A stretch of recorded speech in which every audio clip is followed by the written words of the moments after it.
Hello students, welcome to arch chemistry. So ಇವತ್ತಿನ ವಿಡಿಯೋದಲ್ಲಿ surface chemistry ಮೊದಲು ಕ್ವಿಕ್ಕಾಗಿ ಸಿನಾಪ್ಸಿಸನ್ನು ನೋಡೋಣಂತೆ. ಸೊ ಅದಾದಮೇಲೆ ಕ್ವಶನ್ ಆ್ಯಂಡ್ ಆನ್ಸರ್ನ ಸಾಲ್ವ್ ಮಾಡೋಣಂತೆ. ಸೊ ಈ ಒಂದು ಚಾಪ್ಟರ್ನಿಂದ ನಮಗೆ 2 ಮಾರ್ಕ್ಸು ಅಂದರೆ 2 ಕ್ವಶನ್ಸನ್ನು ನಾವು ಎವ್ರಿ ಇಯರ್ ಎಕ್ಸ್ಪೆಕ್ಟ್ ಮಾಡುವಂಥದ್ದು. So remember that, right? So let us continue with surface chemistry. Surface ಕೆಮಿಸ್ಟ್ರಿಯಲ್ಲಿ ನಾವು 3 ಸರ್ಫೇಸ್ ಫಿನಾಮಿನವನ್ನು ಡಿಸ್ಕಸ್ ಮಾಡ್ತೀವಿ. ಒಂದು ಎಡ್ಸಾರ್ಪ್ಷನ್, ಇನ್ನೊಂದು ಕೆಟಾಲಿಸಿಸ್, ಇನ್ನೊಂದು ಕೊಲೈಡ್ಸ್. ಸೊ ಎಡ್ಸಾರ್ಪ್ಷನಲ್ಲಿ ಏನೇನು ಇಂಪಾರ್ಟೆಂಟ್ ಅಂತ ಅಂದರೆ, ಎಡ್ಸಾರ್ಪ್ಷನಲ್ಲಿ ಇವೆಲ್ಲ ಡೆಫಿನೇಷನನ್ನು ಓದ್ಕೊಳ್ಳಿ. ಸೊ ಈ ಒಂದು ಪಾರ್ಟ್ ಏನಿದೆ, ರೈಟ್, ಈ ಒಂದು ಸಿನಾಪ್ಸಿಸ್ PDF ಅನ್ನು ನಾನು ಈ ಒಂದು ವಿಡಿಯೋ ಮುಗಿದ ಮೇಲೆ ಟೆಲಿಗ್ರಾಮ್ ಗ್ರೂಪಲ್ಲಿ ಹಾಕಿರ್ತೀನಿ. ನನ್ನ ಟೆಲಿಗ್ರಾಮ್ ಚಾನಲ್ನ ಹೆಸರು RH ಕೆಮಿಸ್ಟ್ರಿ. ಆಲ್ರೆಡಿ ಅದರಲ್ಲಿ ಕೆಮಿಕಲ್ ಕೈನೆಟಿಕ್ಸನ್ನು ಕೂಡ ಸೆಂಡ್ ಮಾಡಿದ್ದೀನಿ. ಅದರ ಜೊತೆಗೆ ಉಳಿದೆಲ್ಲ 4 ಚಾಪ್ಟರ್ಗಳನ್ನ ಸೆಂಡ್ ಮಾಡಿದ್ದೀನಿ. ದಯವಿಟ್ಟು ಯುಟಿಲೈಸೇಷನ್ನ ತೊಗೊಳ್ಳಿ, ರೈಟ್? ಸೊ ಇಲ್ಲಿ ಡಿಫ್ರೆಂಟ್ ಡೆಫಿನೇಷನನ್ನು ನೆನಪು ಮಾಡ್ಕೊಳ್ಳಿ. ಸೊ ಭಾಳ ಇಂಪಾರ್ಟೆಂಟ್ ಅಂತಂದರೆ ಈ ಡಿಫರೆನ್ಸ್ ಫಿಸಿಕಲ್ ಎಡ್ಸಾರ್ಪ್ಷನ್ ಮತ್ತು ಕೆಮಿಕಲ್ ಎಡ್ಸಾರ್ಪ್ಷನ್, ಇದರ ಮೇಲೆ ಸ್ಟೇಟ್ಮೆಂಟ್ ಟೈಪ್ ಕ್ವಶನ್ಸನ್ನು ಕೇಳ್ತಾರೆ ಅನ್ನೋದು ಗೊತ್ತಿರಲಿ, ರೈಟ್? ಸೊ ಮೊದಲನೇದಾಗಿ ಇದರಲ್ಲಿ ವ್ಯಾಂಡರ್ವಾಲ್ಸ್ ಫೋರ್ಸ್ ಇರ್ತದೆ, ಇದರಲ್ಲಿ ಕೆಮಿಕಲ್ ಬಾಂಡ್ ಪ್ರೆಸೆಂಟ್ ಇರ್ತದೆ, ಇದರಲ್ಲಿ ಎಡ್ಸಾರ್ಪ್ಷನ್ ಕಡಿಮೆ ಇರ್ತದೆ ಅಂದರೆ heat of adsorption. In this it is more, it is reversible, irreversible. So low temperature favorable, high temperature favorable. So does not require activation energy, it required activation energy. So not specific, specific. So multimolecular, unimolecular. ಇಷ್ಟು ಪಾಯಿಂಟ್ಸನ್ನು ನೀವು ನೆನಪಿಟ್ಕೊಳ್ಬೇಕಾಗ್ತದೆ. So ಇದರಲ್ಲಿ ಅದಾದಮೇಲೆ mechanism of ಎಡ್ಸಾರ್ಪ್ಷನಲ್ಲಿ ಒಂದು point ನೆನಪಿಟ್ಕೊಳ್ಳಿ. ಇದರಲ್ಲಿ delta H negative ಇರ್ತದೆ, delta S negative ಇರ್ತದೆ, delta Gನೂ ನೆಗೆಟಿವ್ ಇರ್ತದೆ. ಇವು 3 ಕೂಡ ನೆಗೆಟಿವ್ ಇರ್ತದೆ ಅನ್ನೋದು ಗೊತ್ತಿರಲಿ. ಇನ್ನು ನೇಚರ್ ಆಫ್ ಎಡ್ಸಾರ್ಬೇಟಲ್ಲಿ, so always remember easily liquefiable gases ಅಂದರೆ ಕ್ರಿಟಿಕಲ್ ಟೆಂಪರೇಚರ್ ಜಾಸ್ತಿ ಇರುವಂತಹ ಗ್ಯಾಸಸ್ಸು ಈಸಿಲಿ ಎಡ್ಸಾರ್ಬ್ ಆಗ್ತದೆ ಅನ್ನೋದು ಗೊತ್ತಿರಲಿ. ಸೊ ಈ ರೀತಿ ಕ್ರಿಟಿಕಲ್ ಟೆಂಪರೇಚರ್ನ ಕೊಟ್ಟುಬಿಟ್ಟು ಎಡ್ಸಾರ್ಪ್ಷನ್ ಕೇಳ್ಬೋದು. ನೋಡಿ, ಎಡ್ಸಾರ್ಪ್ಷನ್ SO2 430 ಇದೆ. So adsorption is more for SO2 ಅಂತ ಹೇಳ್ಬೋದು. ಸೊ ಅದಾದಮೇಲೆ ಉಳಿದಿದ್ದ ಟೆಂಪರೇಚರ್ ನೋಡಿ, temperature inversely proportional, pressure directly proportional. Gas on solid ಅಂತ ಬಂದಾಗ ಪ್ರೆಷರ್ ಡೈರೆಕ್ಟ್ಲಿ ಪ್ರಪೋರ್ಷನಲ್, ರಿಮೆಂಬರ್. ಇನ್ನು ಎಡ್ಸಾರ್ಪ್ಷನ್ ಐಸೋಥರ್ಮಲ್ಲಿ ಫ್ರೆಂಡ್ಲಿಚ್ ಎಡ್ಸಾರ್ಪ್ಷನ್ ಐಸೋಥರ್ಮ್ ನೆನ್ಪಿಟ್ಕೊಳ್ಳಿ. x/m = k × p to the power 1/n where n is more than 1 ಅನ್ನೋದು ಗೊತ್ತಿರಲಿ. ಲಾಗ್ ಅಪ್ಲೈ ಮಾಡಿದಾಗ log x/m = log k + 1/n log p. This resembles y = mx + c formula. ಅದಕ್ಕೆ graph ಯಾವ ರೀತಿ ಬರ್ತದೆ ಅಂತಂದರೆ ಇಲ್ಲಿ ನೋಡಿ, ಈ ರೀತಿ ಗ್ರಾಫ್ ಬರ್ತದೆ. ಈ ರೀತಿ ಗ್ರಾಫನ್ನು ಕೊಟ್ಟುಬಿಟ್ಟು ಕೂಡ ಕ್ವಶನ್ ಅನ್ನು ಕೇಳಿದ್ದಿದೆ. ಸ್ಲೋಪ್ ವಿಲ್ ಬಿ 1/n ಅನ್ನೋದು ಗೊತ್ತಿರಲಿ. ಇನ್ನು ಕೆಟಾಲಿಸಿಸ್ ಅಂತ ಬಂದಾಗ ಹೋಮೋಜಿನಸ್, ಹೆಟ್ರೋಜಿನಸ್ ಇವೆರಡು ಇಂಪಾರ್ಟೆಂಟು. ಸೊ ಎಕ್ಸಾಂಪಲ್ಸನ್ನು ಕೊಟ್ಟುಬಿಟ್ಟು ಹೋಮೋಜಿನಸ್, ಹೆಟ್ರೋಜಿನಸ್ ಯಾವುದಂತ ಕೇಳ್ಬೋದು. So if the reactant and catalyst both are in the same phase, homogeneous. Reactant and catalyst are in the different phase, heterogeneous, ಗೊತ್ತಿರಲಿ. ಸೊ ಅದಾದಮೇಲೆ important features of solid catalyst, activity ಮತ್ತು ಸೆಲೆಕ್ಟಿವಿಟಿಯನ್ನು ನೆನ್ಪಿಟ್ಕೊಳ್ಳಿ. So ಇದೆಲ್ಲ statement type ಕ್ವಶನ್ಸನ್ನು ಕೇಳ್ಬೋದು. Characteristic of enzyme ಕೆಟಾಲಿಸಿಸ್, ಇದರಲ್ಲೂ ಕೂಡ statement type ಕ್ವಶನ್ಸನ್ನು ಕೇಳ್ಬೋದು. ಸೊ ಸಿಂಪಲ್ ಇರ್ತದೆ. Highly efficient, specific, active under optimum temperature, optimum pH, ಈ ಪಾಯಿಂಟ್ಸ್ ಗೊತ್ತಿರಲಿ. ಇದಾದಮೇಲೆ ಕೊಲೈಡ್ಸ್ ಕೇಸಲ್ಲಿ ರಿಮೆಂಬರ್, ಕೊಲೈಡ್ಸ್ ಅಂತಂದರೆ 1 to 1000 ನ್ಯಾನೋಮೀಟರ್ ಸೈಜ್ ಇರಬೇಕು ಅನ್ನೋದು ಗೊತ್ತಿದೆ, ಹೌದಾ?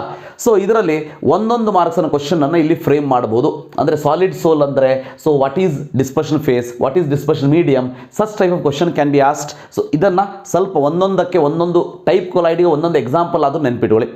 ಅಥವಾ ಎಕ್ಸಾಂಪಲನ್ನು ಕೊಟ್ಟಾಗ ಹೇಗೆ ಅನಾಲಿಸಿಸ್ ಮಾಡಬೇಕು. ಸೊ ಫಾರ್ ಎಕ್ಸಾಂಪಲ್ ನೋಡಿ, ಸ್ಮೋಕ್ ಅಂದ್ರೇನು, carbon particles present in the air, ಹೌದಾ? ಸೊ ಅಂದರೆ solid in gas, aerosol type of colloid, like that. ಇನ್ನು ಲಿಯೋಫಿಲಿಕ್ ಆ್ಯಂಡ್ ಲಿಯೋಫೋಬಿಕ್, ಈ ಡಿಫ್ರೆನ್ಸಸ್ಗಳನ್ನ ನೆನ್ಪಿಟ್ಕೊಳ್ಳಿ, right? So lyophilic and lyophobic ಅಂದರೆ, ಲಿಯೋ ಅಂದರೆ ಸಾಲ್ವೆಂಟ್, ಫಿಲಿಕ್ ಅಂದರೆ ಲವಿಂಗ್, ಫೋಬಿಕ್ ಅಂದರೆ ಹೇಟ್. ಸೊ ಲಿಯೋಫಿಲಿಕ್ ನೋಡಿ, dispersed phase has more affinity for dispersion medium, it is having less affinity. ಅದರ ಜೊತೆಗೆ prepared easily, prepared by specific methods. So reversible, irreversible, more stable, less stable. So viscosity is higher than that of the medium, same as that of the medium. Surface tension is lower than that of the medium, same as that of the medium. So hydrolysis take place very easily. So hydration easily ಆಗ್ತದೆ, ಇದರಲ್ಲಿ hydration ಇರೋದಿಲ್ಲ. So ಈ ಒಂದಷ್ಟು ಎಕ್ಸಾಂಪಲ್ಸ್ಗಳನ್ನ ನೆನ್ಪಿಟ್ಕೊಳ್ಳಿ.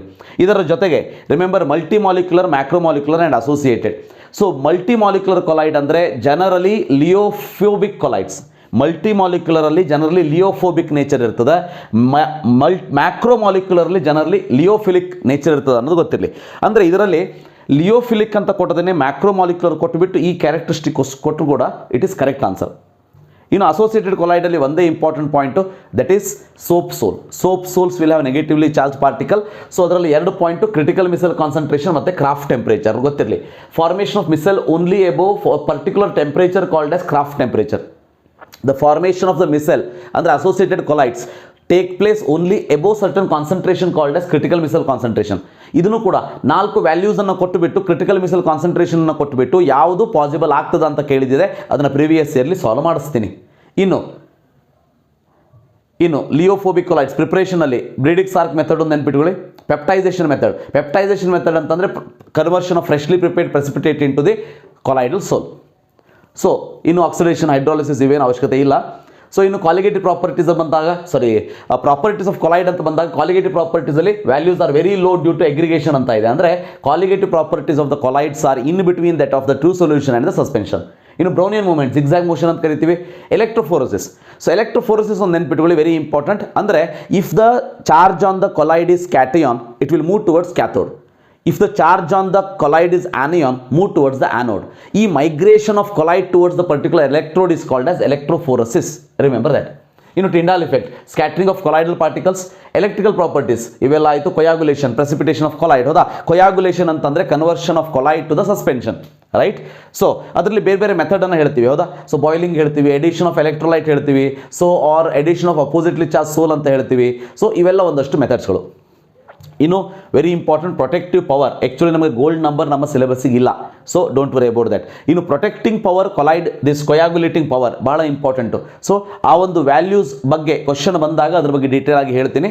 So that is based on the Hardy Schulze rule. ನೆನ್ಪಿಟ್ಕೊಳ್ಳಿ, greater the valency of coagulating ion greater is the coagulating power. ಈ Hardy Schulze rule ಮೇಲೆ so separate ಒಂದು ವಿಡಿಯೋವನ್ನೇ ಮಾಡಿದ್ದೀನಿ ಹಾರ್ಡಿಸ್ಕಲ್ಸ್ ರೂಲ್ ಮೇಲೆ ಹಿಂದಿನ ವರ್ಷಗಳಲ್ಲಿ. ಅದನ್ನು ಕ್ಲಿಯರ್ ಕಟ್ಟಾಗಿ ಡೀಟೇಲ್ ಆಗಿ ನೋಡ್ಕೊಳ್ಳಿ. It is going to help you. Okay. ಎಮಲ್ಷನಲ್ಲಿ 2 type. So oil in water, water in oil type. ಹೌದಾ? Oil in water, water in oil ಗೊತ್ತಿರಲಿ. ಆಯಿಲ್ ಇನ್ ವಾಟರಿಗೆ ಮಿಲ್ಕ್, ಬಾಡಿ ಲೋಷನ್ ಎಕ್ಸಾಂಪಲ್ ಆದರೆ ವಾಟರ್ ಇನ್ ಆಯಿಲ್ಗೆ butter, cold cream, they are the examples. ಇನ್ನು emulsification, making an emulsion, emulsifying agent, demulsification, ಇವನ್ನೆಲ್ಲ ಓದ್ತೀರಿ. ಇನ್ನು negatively charge colloid and positively charge colloid important ನೆನ್ಪಿಟ್ಕೊಳ್ಳಿ. Negatively charge ಕೊಲೈಡಲ್ಲಿ ಬರೋದು metal sulphide, so metal dispersions ಅಂದರೆ metal sols, acidic dyes, gelatin, naturally occurring like starch, gums, gold sol etcetera. Positively metal hydroxide, any hydroxide sols, metal oxide sols, basic dyes, haemoglobin, sulphur sol, ಇವೆಲ್ಲ positively ಬರುವಂಥ colloids. So ಇದಿಷ್ಟು important points ಅಂತ ಹೇಳ್ಬೋದು. ಇಲ್ಲಿ quick ಆಗಿ ನಾನು ಹೇಳ್ತಾ ಹೋಗಿದ್ದೀನಿ. ಸೊ ಸಿಂಪಲ್ ಚಾಪ್ಟರ್ ಇದೆ, ದಯವಿಟ್ಟು ಇದನ್ನು ಬಿಡೋದಕ್ಕೆ ಹೋಗಬೇಡಿ. ಮಿನಿಮಮ್ 2 ಮಾರ್ಕ್ಸ್ ಕೇಳ್ತಾರೆ, ಸಿಂಪಲ್ ಆಗಿ ಕೇಳ್ತಾರೆ. You can easily solve that. Start with previous year questions. So ಬಹಳ ಕಡಿಮೆ ನಂಬರ್ ಆಫ್ ಕ್ವಶನ್ಸ್ ಇದೆ. ಸೊ ಒಂದೇ ಶಾರ್ಟಲ್ಲಿ ಇದನ್ನು ಮುಗಿಸೋಣಂತೆ. ರೈಟ್. ಸೊ ಫಸ್ಟ್ ಕ್ವಶನ್ ನೋಡಿ, the stability of the lyophobic colloid is due to ಅಂತ ಇದೆ. ಸೊ ವೆರಿ ಇಂಪಾರ್ಟೆಂಟ್, ಸ್ಟೆಬಿಲಿಟಿಯನ್ನು ಕೇಳ್ತಾ ಇದ್ದಾರೆ. ಸೊ ಆಲ್ವೇಸ್ ರಿಮೆಂಬರ್, ಲಿಯೋಫೋಬಿಕ್ ಕೊಲೈಡ್ಸಿಗೆ stability is due to charge on the colloid. Charge on the colloid. Charge leads to stability. ಯಾಕೆ ಅಂದರೆ if in the colloid ನೋಡಿ, for example ಇವೆಲ್ಲ ಕೊಲೈಡಲ್ ಪಾರ್ಟಿಕಲ್ಸ್ ಅಂತ ಇಟ್ಕೊಳ್ಳಿ. If all these are having same charge on its surface, meaning ಏನು, these particles will never come nearer to each other. When they don't come nearer to each other they will never aggregate. Never aggregate ಅಂತ ಅಂದರೆ suspension ಆಗೋದಿಲ್ಲ, ಕೊಲೈಡಲ್ಲೇ ಇರ್ತದೆ. ಅದಕ್ಕೆ ನಾವು ಇದನ್ನು stable ಅಂತ ಕರಿತೀವಿ. Charge is the main reason for the stability. ಇದರ ಜೊತೆಗೆ ಇನ್ನೊಂದನ್ನು ನೆನ್ಪಿಟ್ಕೊಳ್ಳಿ, ಇದು ಲಿಯೋಫೋಬಿಕ್ಕಿಗೆ ಆಯಿತು. ಹೌದಾ? ಇನ್ನು ಲಿಯೋಫಿಲಿಕ್ ಅಂತ ತಗೊಂಡಾಗ ಇಲ್ಲಿ 2 ರೀಸನ್ ಸ್ಟೆಬಿಲಿಟಿಗೆ. ಮೊದಲನೇ ರೀಸನ್ ಏನಂತಂದರೆ, ಸೊ ಹೈಡ್ರೇಷನ್ ಅಥವಾ ಸಾಲ್ವೇಷನ್ ಅಂತ ಕರಿತೀವಿ ನಾವು. Hydration or solvation. ಯಾಕೆ ಹೇಳಿ, ಇದು ಲಿಯೋ ಅಂದರೆ ಸಾಲ್ವಂಟ್, ಫಿಲಿಕ್ ಅಂದರೆ ಲವಿಂಗ್, ಅಂದರೆ ವಾಟರ್ ಜೊತೆ ಎಫಿನಿಟಿ ಜಾಸ್ತಿ ಇದೆ. Hydration is first reason. Second reason ಬಂದುಬಿಟ್ಟು same charge on the colloid. Same charge on the colloid, remember. Right. So hydration and charge on the colloid is the reason. So ಈ ಕ್ವಶನಿಗೆ answer ಏನಂತಂದರೆ C. 2013 ಕೇಳಿರುವಂಥ question. ಇದರಲ್ಲಿ 2013ಇಂದನೂ ತೊಗೊಂಡಿದ್ದೀನಿ, remember that. 2013 ಕೇಳಿರುವಂಥ question. ಇನ್ನು ನೆಕ್ಸ್ಟ್ ನೋಡೋಣಂತೆ. Which of the following cations will have minimum flocculation value for arsenic sulphide sol. Arsenic sulphide soul. So ಎಲ್ಲ ಪಾಸಿಟಿವೇ ಕೊಟ್ಟಿದ್ದಾರೆ ಅಂತ ಅಂದಮೇಲೆ AS2S3 is remember negatively charged sol. ಹೌದಾ? ಆಬ್ವಿಯಸ್ಲಿ. ಈಗ ಫ್ಲೋಕ್ಯುಲೇಷನ್ ವ್ಯಾಲ್ಯೂ ಅಂದ್ರೆ ಏನು ಅಂತ ಅರ್ಥ ಮಾಡ್ಕೊಳ್ಳಿ. ಸೊ ಫ್ಲೋಕ್ಯುಲೇಷನ್ ವ್ಯಾಲ್ಯೂ ಅಂತ ಅಂದರೆ remember amount of electrolyte, amount of electrolyte needed for coagulation. Amount of electrolyte needed for coagulation is known as flocculation value. ನೋಡಿ ಫ್ಲೋಕ್ಯುಲೇಷನ್ ವ್ಯಾಲ್ಯೂ ಅಂತಾನೆ ವರ್ಡ್ ಇದೆ ಹೌದಾ. ವ್ಯಾಲ್ಯೂ ಅಂದರೆ amount of electrolyte needed for coagulation. Generally ಇದನ್ನು confusion ಮಾಡ್ಕೊಳ್ಳೋದು ಯಾವುದ್ರ ಜೊತೆ ಅಂತಂದರೆ remember flocculation power or it is also called as coagulation power. ಇದರ ಜೊತೆ ಜನರಲಿ ಕನ್ಫ್ಯೂಸ್ ಮಾಡಿಕೊಂಡು ರಾಂಗ್ ಆನ್ಸರ್ನ ಸೆಲೆಕ್ಟ್ ಮಾಡುವಂಥ ಚಾನ್ಸಸ್ಸು ಜಾಸ್ತಿ ಇರ್ತದೆ. ಸೊ ಮೊದಲನೇದಾಗಿ ರಿಮೆಂಬರ್, ನಾವು ಹಾರ್ಡಿ-ಸ್ಕಲ್ಸ್ ರೂಲಲ್ಲಿ ಏನಂತ ಹೇಳ್ತೀವಿ? ಸೊ ನೆನ್ಪಿಟ್ಕೊಳ್ಳಿ, ಇದು ಇಡೀ ಈ ಚಾಪ್ಟರಿನಲ್ಲಿ ಸರ್ಫೇಸ್ ಕೆಮಿಸ್ಟ್ರಿಯಲ್ಲಿ so very important concept. Hardy Schulze rule ಪ್ರಕಾರ remember, coagulation power directly proportional to charge on the electrolyte ಅಥವಾ ಚಾರ್ಜ್ ಆನ್ ಅಯಾನ್ ಅಂತ ಇಟ್ಕೊಳ್ಳಿ. ಚಾರ್ಜ್ ಆನ್ ಅಯಾನ್ ಜಾಸ್ತಿ ಇದ್ದರೆ ಕೊಯಾಗುಲೇಷನ್ ಪವರ್ ಜಾಸ್ತಿ ಇರ್ತದೆ. ಈಗ ನೋಡಿ, ಕೊಯಾಗುಲೇಷನ್ ಪವರ್ ಜಾಸ್ತಿ ಆದರೆ ನಮಗೆ ಅಮೌಂಟ್ ನೀಡೆಡ್ ಅಂದರೆ ಫ್ಲೋಕ್ಯುಲೇಷನ್ ವ್ಯಾಲ್ಯೂ ಏನಾಗಬೇಕು? ಆಟೋಮೆಟಿಕಲಿ ಕಡಿಮೆ ಆಗಬೇಕು ಹೌದಾ. So inversely proportional to remember flocculation value very important. ಇದನ್ನು ಮಾರ್ಕ್ ಮಾಡಿಟ್ಕೊಂಡಿರಿ. ಇಡೀ ಇದರಲ್ಲಿ ಹಾರ್ಡಿ-ಸ್ಕಲ್ಸ್ ರೂಲ್ ಏನು ಹೇಳ್ತದೆ? Coagulation power directly proportional to charge on the ion and flocculation value is inversely proportional. So because of this reason ಈ ಒಂದು ಕ್ವಶನಿಗೆ ಆನ್ಸರ್ನ ಹೇಳಬೇಕಾದ್ರೆ ಇದಕ್ಕೆ ಚಾರ್ಜ್ ಯಾವುದಕ್ಕೆ ಲೆಸ್ ಚಾರ್ಜ್ ಇದೆ, ಸೊ ಮಿನಿಮಮ್ ಅಂತ ಕೇಳಿದ್ದಾರೆ, ಯಾವುದಕ್ಕೆ ಮೋರ್ ಚಾರ್ಜ್ ಇದೆ ಅದು ಮಿನಿಮಮ್, ಯಾವುದಕ್ಕೆ ಜಾಸ್ತಿ ಚಾರ್ಜ್ ಇದೆ ಅದು ಕಡಿಮೆ ಅಮೌಂಟು, ಕಡಿಮೆ ಚಾರ್ಜ್ ಇದ್ರೆ ಜಾಸ್ತಿ ಅಮೌಂಟು. ಅವ್ರು ಕೇಳಿರೋದು ಮಿನಿಮಮ್ ಫ್ಲೋಕ್ಯುಲೇಷನ್ ವ್ಯಾಲ್ಯೂ ಅಂದರೆ ಮಿನಿಮಮ್ ಅಮೌಂಟ್ ಯಾವುದಕ್ಕೆ ಬೇಕು ಅಂತಂದರೆ ಯಾವುದಕ್ಕೆ ಚಾರ್ಜ್ ಜಾಸ್ತಿ ಇರ್ತದೆ ಅದು. Hence for this question answer for this is D, flocculation value. Remember, minimum. ಏನಾದರೂ ಕೊಯಾಗುಲೇಷನ್ ಪವರ್ ಅಂತ ಕೇಳಿದ್ರು ಆನ್ಸರ್ ಇದೇನೆ, ಯಾಕಂದರೆ ಚಾರ್ಜ್ ಜಾಸ್ತಿ ಇದೆ, ಕೊಯಾಗುಲೇಷನ್ ಪವರ್ ಜಾಸ್ತಿ ಇದೆ. ಬಟ್ ಮ್ಯಾಕ್ಸಿಮಮ್ ಫ್ಲೋಕ್ಯುಲೇಷನ್ ವ್ಯಾಲ್ಯೂ ಅಂತ ಕೇಳಿದರೆ ಆನ್ಸರ್ ಈಸ್ Na+. ಯಾಕಂತಂದರೆ ಅಮೌಂಟ್ ಆಫ್ ಎಲೆಕ್ಟ್ರೋಲೈಟ್ ಯಾವುದು ಜಾಸ್ತಿ ಬೇಕು ಅಂದರೆ ಚಾರ್ಜ್ ಕಡಿಮೆ ಇರೋದು, Na+ ಈಸ್ ದ ಆನ್ಸರ್. ಯಾವಾಗ? If they ask maximum. Minimum ಕೇಳಿದರೆ Al3+ is the answer for this. ಇದು KCET 2013 ರಿಪೀಟೆಡ್ಲಿ ಕೇಳಿರುವಂಥದ್ದು, ಮುಂದೆ ಕೂಡ ನಿಮಗೆ ತೋರಿಸ್ತೀನಿ. ನೆಕ್ಸ್ಟ್ ನೋಡಿ, ಮೂರನೇ question, adsorption theory is applicable for ಅಂತ ಕೇಳಿದ್ದಾರೆ. ಎಡ್ಸಾರ್ಪ್ಷನ್ ಥಿಯರಿ, ರಿಮೆಂಬರ್ ಆಕ್ಟಿವ್ ಥಿಯರಿಯಲ್ಲಿ ನಾವು ಏನು ಹೇಳ್ತೀವಿ? When the active site of the metal, remember active sites of the catalyst adsorb A plus B, for example, so that you are going to get intermediate compound like this, A, B, there is a bond between A and B. Then you will get the product free from this catalytic surface like this plus AB. ನೋಡಿ, ಅಂದರೆ ಇದರಲ್ಲಿ ಎಡ್ಸಾರ್ಪ್ಷನ್ theory ಅಂತ ನಾವೇನು ಕರಿತೀವಿ ಅದು possibility ಇರೋದು only for ಹೆಟ್ರೋಜನಸ್ ಕೆಟಾಲಿಸಿಸ್. ಗೊತ್ತಿರಲಿ, ಹೆಟ್ರೋಜನಸ್ catalysis ಮಾತ್ರ. ಯಾಕಂದ್ರೆ ಹೋಮೋಜನಸ್ ಕೆಟಾಲಿಸಿಸಲ್ಲಿ ಫೇಸ್ ಸೇಮ್ ಇರ್ತದೆ. ಫೇಸ್ ಸೇಮ್ ಇದ್ದಾಗ so easily mix up with each other, there is no adsorption theory involved in that. So adsorption theory ಇರೋದು ಹೆಟ್ರೋಜನಸ್ ಕೆಟಾಲಿಸಿಸ್ ಅನ್ನೋದು ಗೊತ್ತಿರಲಿ. Then Freundlich adsorption isotherm log x/m plotted against log p, the slope of the line and its y-axis intercept ಅಂತ ಕೇಳಿದ್ದಾರೆ. ನೋಡಿ, log x/m is equal to 1/n, so log p plus log k.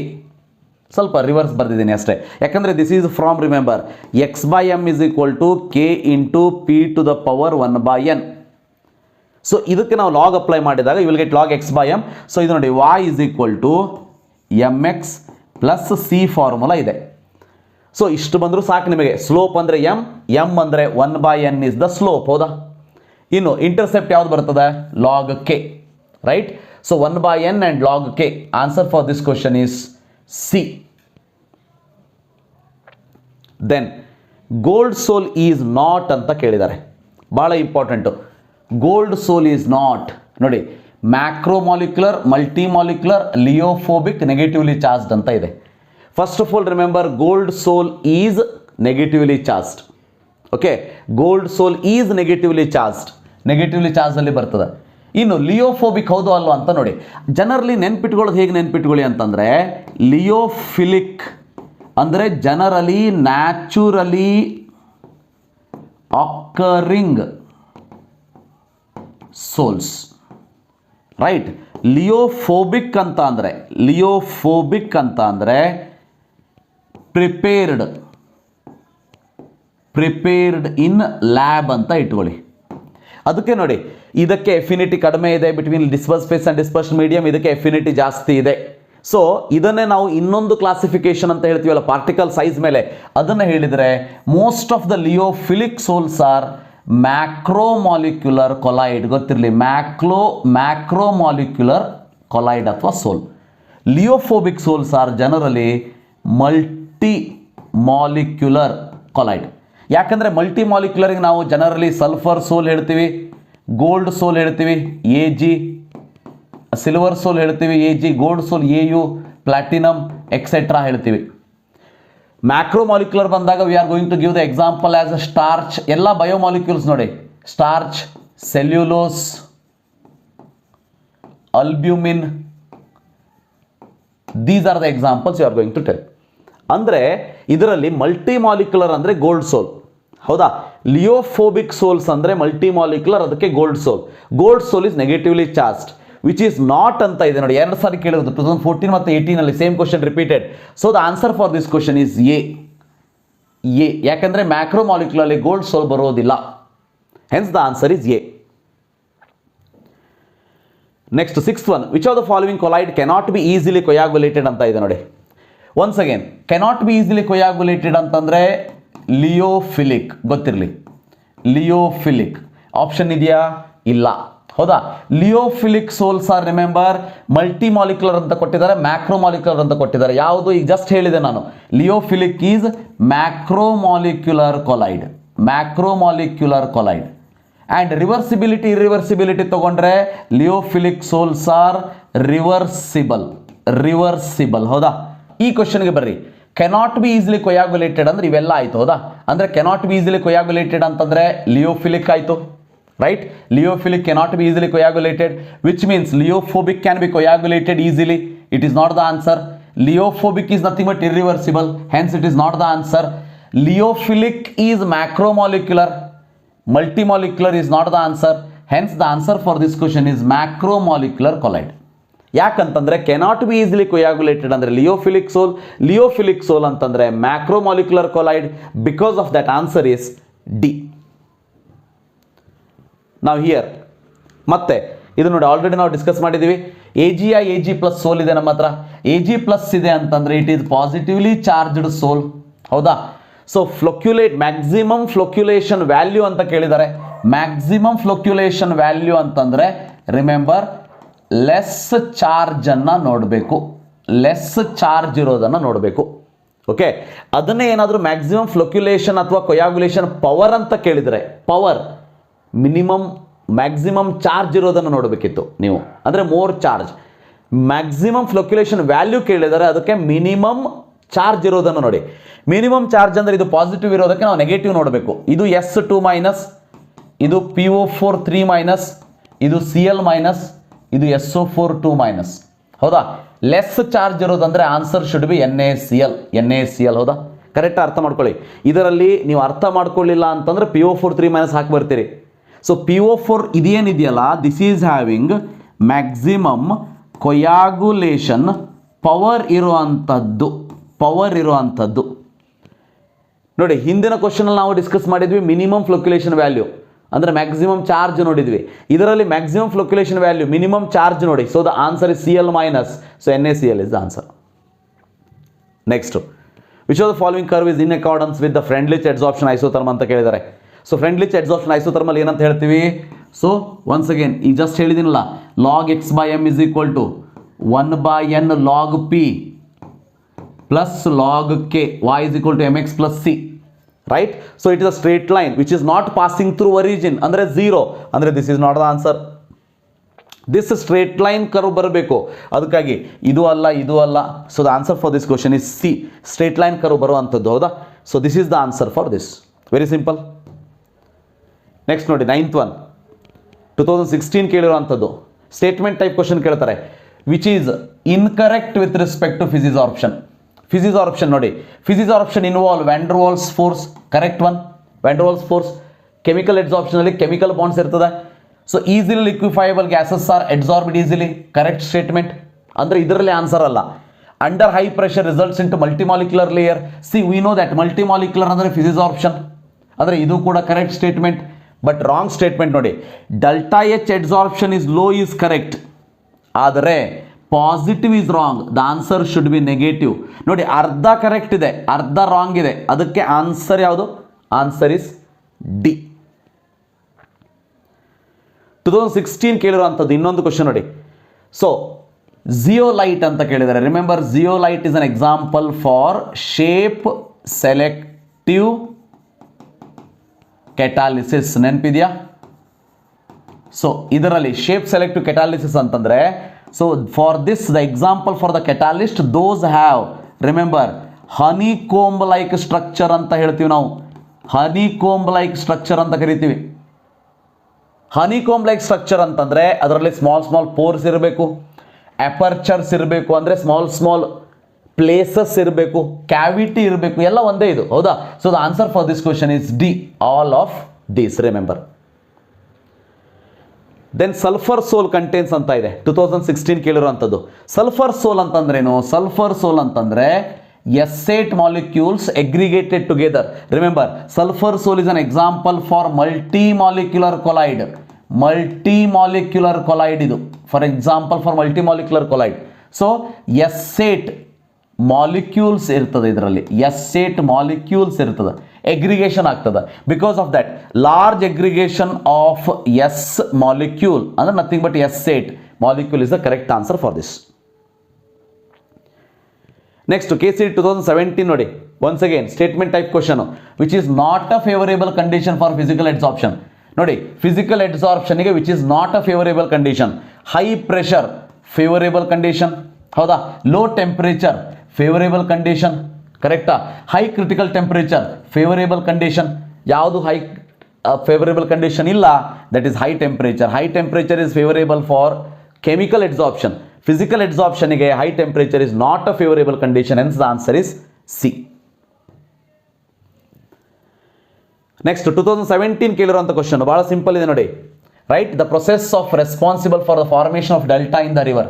Formation of delta ಅಂದ್ರೆ ಏನು? So always remember, river when it's meet C water ನೋಡಿ, C water contain electrolyte, ಹೌದಾ? C water contain NaCl, CaCl2, KCl, electrolyte. River water contains, remember, so ನದಿಯ ನೀರು contains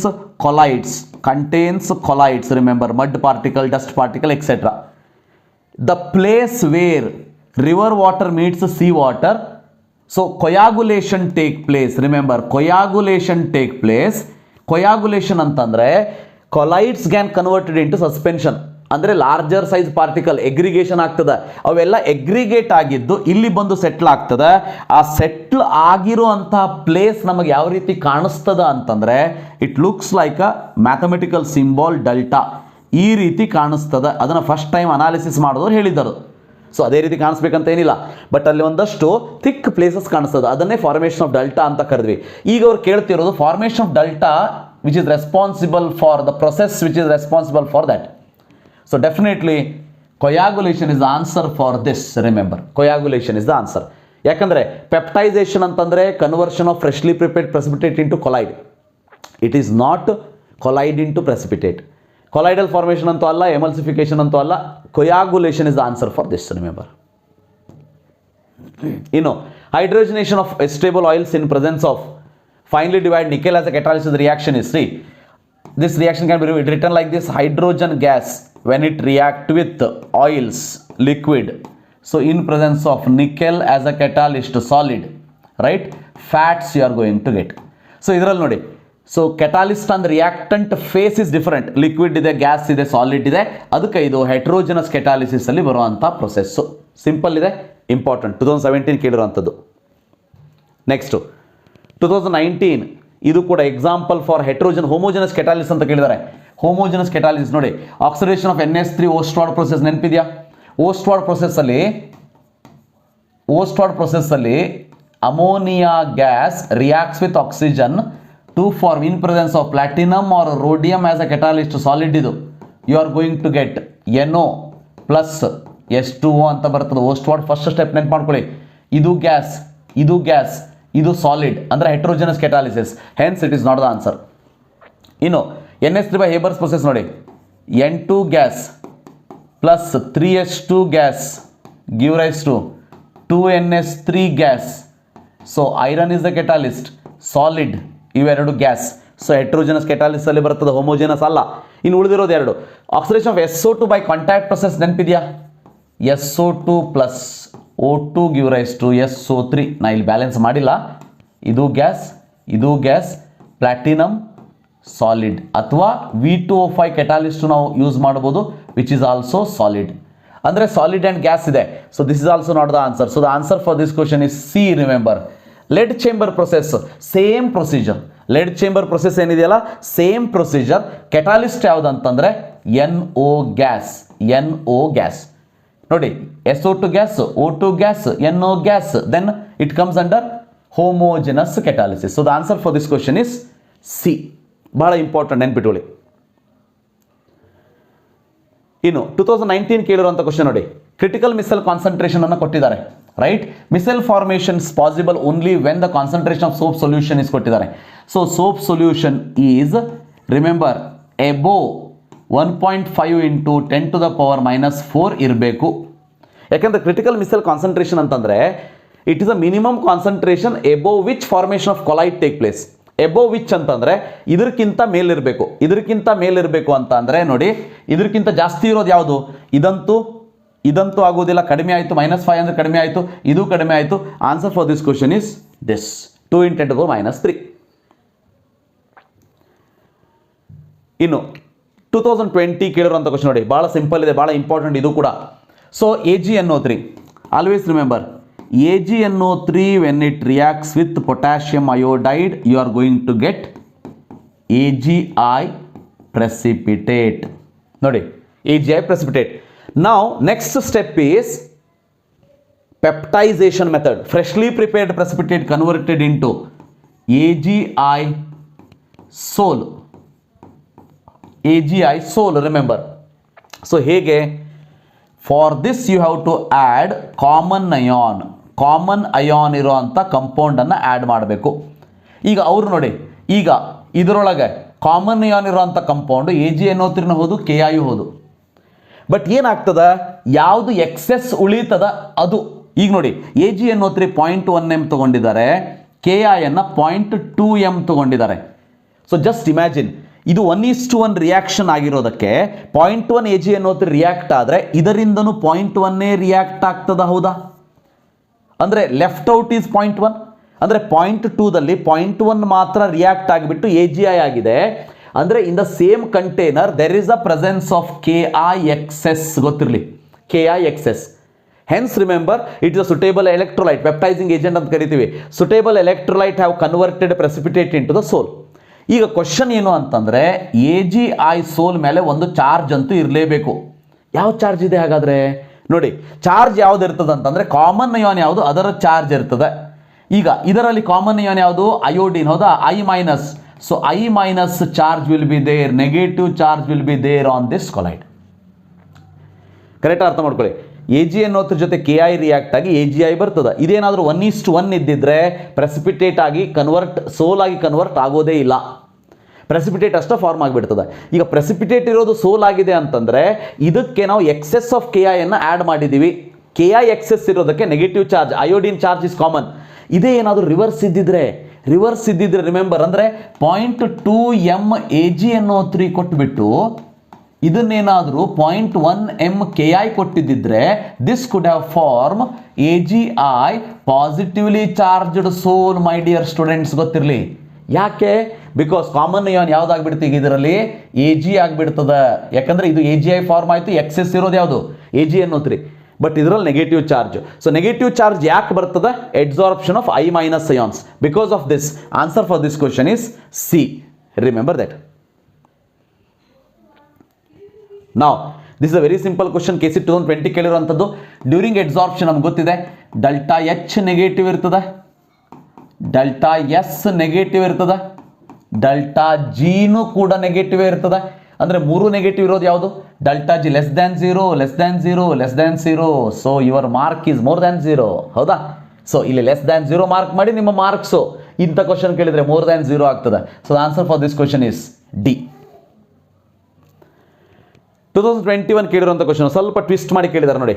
okay, the amount of electrolyte always remember, amount ಕೇಳಿದ್ದಾರೆ ಅಂತ ಅಂದರೆ ನಾವು ನೋಡಬೇಕಾಗಿರೋದು ಯಾವುದು ಅಂತಂದರೆ so less charge, remember more amount. ಹೌದಾ? ನೋಡಿ, ಅಮೌಂಟ್ ಆಫ್ ಎಲೆಕ್ಟ್ರೋಲೈಟ್ ಆರ್ಡರ್ ಕೇಳಿದ್ದಾರೆ ಅಂದರೆ so there should be less charge more amount, right? ಇಷ್ಟು ತಲೆಗೆ ಇಟ್ಕೊಳ್ಳಿ. ಈಗ BaCl2 AlCl3 NaCl ಇದೆ ಅಂದರೆ ನಾವು ಯಾವುದನ್ನು ನೋಡಬೇಕು ನೋಡಿ, ಕೊಲೈಡಲ್ ಸೊಲ್ಯೂಷನ್ ವಿಚ್ ಚಾರ್ಜ್ ಅನ್ನೋದು ಗೊತ್ತಾಗಬೇಕು ನಮಗಿಲ್ಲಿ. ಯಾವ ಚಾರ್ಜ್ ಅನ್ನೋದು ಗೊತ್ತಾಗಬೇಕು. ಚಾರ್ಜ್ ಯಾವುದು ಅಂತ ಗೊತ್ತಾಗೋದಕ್ಕೆ ಒಂದು ಸ್ಟೇಟ್ಮೆಂಟನ್ನು ಕೊಟ್ಟಿದ್ದಾರೆ ಅವರು. ಏನು ಹೇಳಿದ್ದಾರೆ? Colloidal solution move towards anode ಅಂತ ಹೇಳಿದ್ದಾರೆ. ಆ್ಯನೋಡ್ ಅಂತ ಇದ್ದರೆ ಆ್ಯನೋಡ್ ಕಡೆ ಯಾವ ಚಾರ್ಜ್ ಇರೋದು ಮೂವ್ ಆಗ್ತದೆ? ಆಲ್ವೇಸ್ ರಿಮೆಂಬರ್ ಆನಯಾನಿಕ್ ಮೂವ್ ಆಗ್ತದೆ. Anionic will move towards anode. Anionic ಅಂತಂದರೆ ಚಾರ್ಜ್ ಯಾವುದಾಯ್ತು ಹಾಗಾದರೆ? ನೆಗೆಟಿವ್. ಹಾಗಾದರೆ charge on the collide negative ಆದರೆ ನಾವು ಈ ಅಂದರೆ ಮಾಲಿಕ್ಯೂಲಲ್ಲಿ ಯಾವುದನ್ನು ನೋಡಬೇಕು? ಪಾಸಿಟಿವ್ ಚಾರ್ಜನ್ನು ನೋಡಬೇಕು, ನೆಗೆಟಿವ್ ಚಾರ್ಜ್ ನೋಡಬೇಕು. ನೋಡಿ, ಇದು ನೆಗೆಟಿವ್ ಚಾರ್ಜ್ ಕೊಲೈಡು, ಅದನ್ನು ಕೊಯಾಗುಲೇಟ್ ಮಾಡೋರು ಯಾರು? ಕೊಯಾಗುಲೇಟ್ ಮಾಡೋರು ಪಾಸಿಟಿವ್ ಚಾರ್ಜ್. ಪಾಸಿಟಿವ್ ಚಾರ್ಜ್ ಅಂದರೆ ಇಲ್ಲಿ 3 ಉಳಿದಿದೆ ನಮ್ಮ ಹತ್ರ. ಒಂದು BaCl2 ಇಂದ Ba2+, ಇನ್ನೊಂದು AlCl3 ಇಂದ Al3+, ಇನ್ನೊಂದು ಸೋಡಿಯಂ ಇಂದ ಸೋಡಿಯಂ ಪ್ಲಸ್. ಹೌದಾ? ಕರೆಕ್ಟ್ ಅರ್ಥ ಮಾಡ್ಕೊಳ್ಳಿ. ಕೊಲೈಡಲ್ ಸೊಲ್ಯೂಷನ್ ಯಾವ ಚಾರ್ಜ್ ಇದೆ ಅಂತ ಬೇಕು ನಮ್ಗೆ ಮೊದಲು. ಅದನ್ನು ಇಲ್ಲಿ ಕೊಟ್ಟಿದ್ದಾರೆ, ಆ್ಯನೋಡ್ ಕಡೆ ಮೂವ್ ಆಗ್ತದೆ. ಆ್ಯನೋಡ್ ಅಂತಂದರೆ ಪಾಸಿಟಿವ್ಲಿ ಚಾರ್ಜ್ ಎಲೆಕ್ಟ್ರೋಡ್. ಸೊ ಅದ್ರ ಕಡೆ ಮೂವ್ ಆಗ್ತದೆ ಅಂದರೆ ಆ ಚಾರ್ಜ್ ಏನಿರಬೇಕು ಅದಕ್ಕೆ ಮೂವ್ ಆಗೋರಿಗೆ? ಸೊ ಆನಿಯಾನಿಕ್ ಇರಬೇಕು. ಆನಿಯಾನಿಕ್ ಅಂತಂದರೆ ನೆಗೆಟಿವ್, ಅಂದರೆ charge of the collide negative ಅಂತ ನಮ್ಗೆ ಗೊತ್ತಾಗೋಯ್ತು. ಈಗ ಮುಂದಿನ ಕೆಲಸ ಏನು? ನಾವು ಅಮೌಂಟ್ ಆಫ್ ಎಲೆಕ್ಟ್ರೋಲೈಟನ್ನು ನೋಡಬೇಕು. ಅಮೌಂಟ್ ಆಫ್ ಎಲೆಕ್ಟ್ರೋಲೈಟ್ ನೋಡಬೇಕಾದ್ರೆ ಪಾಸಿಟಿವ್ ನೋಡಬೇಕು, ಕೆಟೈನ್ ನೋಡಬೇಕು, ಅಂದರೆ ಆನಿಯಾನ್ ನೋಡಬೇಕು. ಇದರಲ್ಲಿ ಪಾಸಿಟಿವ್ ನೋಡಬೇಕು. ಯಾಕಂತಂದರೆ ಚಾರ್ಜ್ ನೆಗೆಟಿವ್ ಇದ್ದರೆ ಅದರ ಅಪೋಸಿಟ್ ನೋಡಬೇಕು. Because that is going to coagulate the colloid. So this is the charge. ಈಗ ನೋಡಿ, lesser the charge more is the amount. ಹಾಗಾದರೆ Na+ ಇರೋದು ಜಾಸ್ತಿ ಅಮೌಂಟ್. ಹೌದಾ? ಯಾಕಂದರೆ ಅಮೌಂಟ್ ಕೇಳಿದ್ದಾರೆ. ಸೊ ಇದು ಮೋರ್ ಇದು. ಸೊ ಈಗ ಆನ್ಸರ್ ಅಂದರೆ ಯಾವ್ದು ಹಾಗಾದರೆ? NaCl more than BaCl2 more than AlCl3. Very good. Answer is A. Yes. 2021 ಇನ್ನೊಂದು ಕ್ವಶನ್ ಕೇಳಿರುವಂಥದ್ದು, ಝೇಟಾ ಪೊಟೆನ್ಷಿಯಲ್ ಅಂದ್ರೆ ಏನು? ಝೇಟಾ ಪೊಟೆನ್ಷಿಯಲ್ ಅಂದ್ರೆ ಏನಂತಂದರೆ there will be collide, right? There will be collide. Just imagine negatively charged collide ಇದೆ ನಮ್ಮ ಹತ್ರ. ಓಕೆ, ಸೊ ಈ collide ಮೇಲ್ಗಡೆ ಇದು ಕೊಲೈಡ್ ನಮ್ಮದು. ಈ ಕೊಲೈಡ್ ಏನು ಮಾಡ್ತದೆ? ಪಾಸಿಟಿವ್ ಚಾರ್ಜನ್ನು ತನ್ನ ಮೇಲೆ ಅಟ್ರಾಕ್ಟ್ ಮಾಡಿಕೊಂಡು ಒಂದು ಲೇಯರನ್ನು ಫಾರ್ಮ್ ಮಾಡ್ತದೆ ಈ ರೀತಿ. This layer we call it as fixed layer. ಹೌದಾ? Fixed layer. ಯಾಕಂದರೆ ಈ ಲೇಯರ್ ಯಾವಾಗಲೂ ಇದ್ದೇ ಇರಬೇಕು, ಚಾರ್ಜ್ ಇರಬೇಕು ಕೊಲೈಡಲ್ಲಿ, ಅಂದರೆ ಈ ಲೇಯರ್ ಫಾರ್ಮ್ ಆಗೇ ಆಗ್ತದೆ. Now what happens is this negative charge will start attracting, this positive charge will start attracting negative charge present in the sol. So ಆ ನೆಗೆಟಿವ್ ಚಾರ್ಜನ್ನು ಅಟ್ರಾಕ್ಟ್ ಮಾಡಿಕೊಂಡು slowly another layer it is going to form. This layer is diffused layer, ಅಂದರೆ mobile layer. ಯಾಕಂದರೆ ಇದು fix ಅಲ್ಲ, diffused layer ಅಂತ ಕರಿತೀವಿ. So wherever there is a formation of double layer like this, it will release us a potential called as zeta potential. Hence the answer for this is potential difference arises between fixed layer and the diffused layer having opposite charge. So answer for this question is C. 2022 ನೋಡಿ, very simple. Which can absorb large volume of hydrogen gas ಅಂತ ಇದೆ. So volume of hydrogen ಗ್ಯಾಸನ್ನು ಯಾವುದು absorb ಮಾಡ್ಕೊಳ್ತದೆ easily ಅಂತಂದರೆ if surface area ಯಾವುದಕ್ಕೆ ಜಾಸ್ತಿ ಇದೆಯೇ ಅದು. So surface area should be more. ಹೌದಾ? Should be more. Surface area should be more. Definitely, no doubt, finely divided or platinum or nickel will have more surface area. So ಅದಕ್ಕಿಂತ ಜಾಸ್ತಿ surface area ಇರೋದು ಯಾವುದು? If the particle size is somewhat larger than that powder. So hence for that reason answer for this question is colloidal solution of palladium. ಯಾಕೆ ಅಂತ ಅಂದರೆ colloidal solution ಅಂತಂದರೆ particle size ಜಾಸ್ತಿ ಇರ್ತದೆ, so that which can provide large surface area on the surface. Because of that answer for this is colloidal solution of palladium. Right? So 2022 ಕೇಳಿರುವಂಥ question. And the last question of 2022 and this chapter is, ನೋಡಿ, colloidal solution commonly used in the treatment of skin disease ಅಂತ ಇದೆ. Right? So ಇದರಲ್ಲಿ ಒಂದು point ನೆನ್ಪಿಟ್ಕೊಳ್ಳಿ, ಈ ಕೊಲೈಡ್ಸಲ್ಲಿ ಲಾಸ್ಟಿಗೆ ನಿಮ್ಮ NCERTಯಲ್ಲಿ ಲಾಸ್ಟಿಗೆ ಕೆಲವೊಂದಷ್ಟು ಅಪ್ಲಿಕೇಶನನ್ನು ಮೆನ್ಷನ್ ಮಾಡಿದ್ದಾರೆ. ದಯವಿಟ್ಟು ಆ ಅಪ್ಲಿಕೇಶನನ್ನು ಓದ್ಕೊಂಡು ಹೋಗಿ. ಸೊ ಕೊಲೈಡ್ಸಲ್ಲಿ ಬಂತು, ಇಲ್ಲ ಎಡ್ಸಾರ್ಪ್ಷನಲ್ಲಿ ಆಯಿತು, ಇಲ್ಲ ಅಂತಂದರೆ ಕೋಆರ್ಡಿನೇಷನ್ ಕಂಪೌಂಡಲ್ಲೂ ಕೂಡ ಬಹಳ ಇಂಪಾರ್ಟೆಂಟು. ಆ ಅಪ್ಲಿಕೇಶನಿಂದ ಅಲ್ಲೋ ಇಲ್ಲೋ ಒಂದು ಕ್ವಶನನ್ನು ಕೇಳಿಬಿಡ್ತಾರೆ. ಸೊ ಗೊತ್ತಿರಲಿ ಇದರಲ್ಲಿ ಆನ್ಸರ್, ಯಾಕಂದರೆ ಅಪ್ಲಿಕೇಶನ್ ಕೇಳಿದಾಗ this is nothing there to analyse, logical analysis ಇಲ್ವಾ ಇದಕ್ಕೆ? ಹೌದಾ? ಸೊ ಇದಕ್ಕೆ ಏನಿದ್ರು ಡೈರೆಕ್ಟ್ ಹಿಟ್ ಅಷ್ಟೇ, question, factual question. Remember, skin ಡಿಸೀಸ್ಗೆ ಏನನ್ನು ಯೂಸ್ ಮಾಡ್ತೀವಿ ಅಂತಂದರೆ ಕೊಲೈಡಲ್ ಸಲ್ಫರನ್ನು ಯೂಸ್ ಮಾಡ್ತೀವಿ. ಕೊಲೈಡಲ್ ಸಲ್ಫರನ್ನು ಯೂಸ್ ಮಾಡ್ತೀವಿ. ರೈಟ್? ಕೊಲೈಡಲ್ ಗೋಲ್ಡನ್ನು ನಾವು ಜನರಲಿ ಇಂಟ್ರಾಮಸ್ಕ್ಯುಲರ್ ಇಂಜೆಕ್ಷನಲ್ಲಿ ಯೂಸ್ ಮಾಡ್ತೀವಿ. ಕೊಲೈಡಲ್ ಸಿಲ್ವರ್, ಇದು ಕೂಡ ಒಂದ್ಸಾರಿ ಕೇಳಿದ್ದಿದೆ ನೀಟ್ ಎಕ್ಸಾಮಲ್ಲಿ.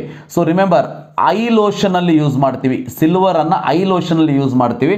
ಕೊಲೈಡಲ್ ಆ್ಯಂಟಿಮೋನಿಯನ್ನು, ಸೊ ನನಗೆ ನೆನಪಿದ ಮಟ್ಟಿಗೆ ಕಾಲಜಾರ್ ಅಂತ ಒಂದು ಡಿಸೀಸ್ ಇದೆ, ಅದರಲ್ಲಿ ಇದನ್ನು ಯೂಸ್ ಮಾಡ್ತೀವಿ. So I am not sure, please check that in the text book. But ಈ ಕ್ವಶನ್ಗೆ ಆನ್ಸರ್ ಏನಂತಂದರೆ colloidal sulphur. Remember, factual question, ನೆನ್ಪಿಟ್ಕೊಳ್ಳೇಬೇಕು, there is no option. So these are the questions which we have covered from surface chemistry chapter. ಮುಂದಿನ ವಿಡಿಯೋದಲ್ಲಿ ಇನ್ನೊಂದು chapter ಜೊತೆ ಮತ್ತೆ ಭೇಟಿ ಹೋಗೋಣಂತೆ.